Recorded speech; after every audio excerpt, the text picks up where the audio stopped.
حضرت جابر رضی اللہ تعالیٰ عنہ بیان کرتے ہیں، رسول اللہ صلی اللہ علیہ وسلم اپنے صحابہ کے پاس تشریف لائے اور انہیں پوری سورۃ رحمان سنائی تو وہ خاموش رہے۔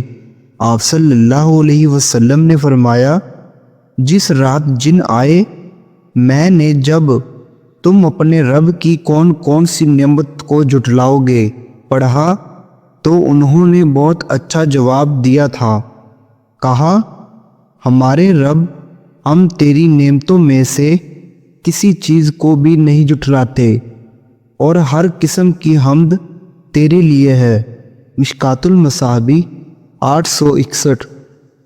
حضرت ابو ہریرہ رضی اللہ تعالیٰ عنہ بیان کرتے ہیں، رسول اللہ صلی اللہ علیہ وسلم نے فرمایا، جب امام سمیع اللہ لمن حمدہ کہے تو تم کہو اللہم ربنا لک الحمد، کیونکہ جس کا یہ قول فرشتوں کے قول کے موافق ہوگا تو اس کے سابقہ گناہ بخش دیے جائیں گے۔